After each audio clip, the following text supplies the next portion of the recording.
Bantay sarado ng mga puwersa ng gobyerno ang mga lugar na posibleng lusutan ng mga shipment ng sindikato.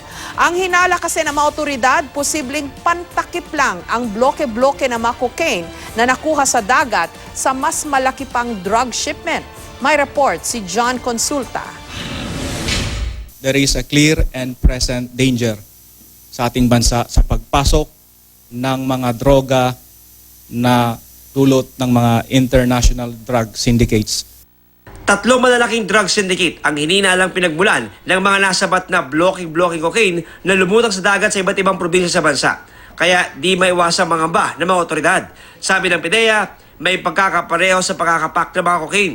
Kaya posibleng isa lang daw ang source ng mga ito.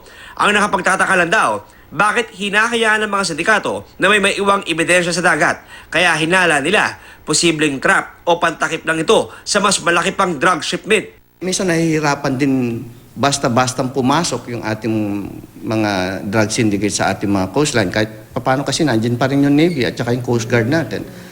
So what they do is they intend pabagsakin yan.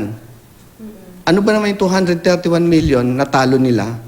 Kung ito 11 billion or 15 billion worth of shabu will come in.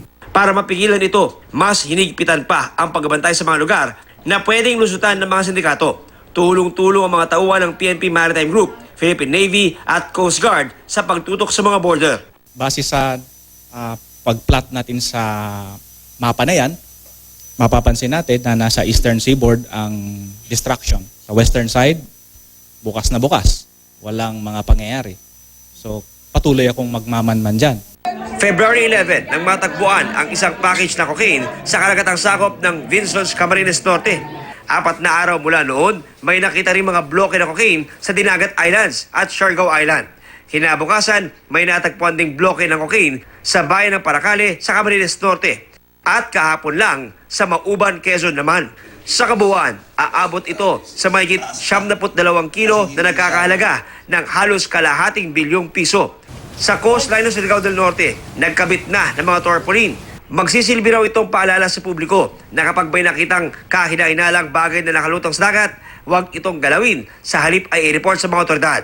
Nasa kustodiya pa ng PNP ang mga natagpuang floating cocaine na ito at nakikipag-usap na sila sa PIDEA para sa turnover at nang sa gayon ay mapasuri na sa US Drug Enforcement Agency. Hinihingi naman ng PIDEA ang tulong ng ating international counterparts para matukoy ang source at destinasyon ng mga floating cocaine na ito. Nanawagan din ng PNP sa publiko na ipagbigay alam sa kanila sakali may makitang GPS device sa mga droga. Ito ay isang bagay na may kulay na orange at meron itong embedded na GPS gadget or device na kung saan ito yung magbibigay ng impormasyon kung saan ang eksaktong location nito. Magbibigay raw ang pulisya ng pabuya sa mga makakapagtibre sa kanila ng posibleng cocaine shipment. John Consulta, GMA News.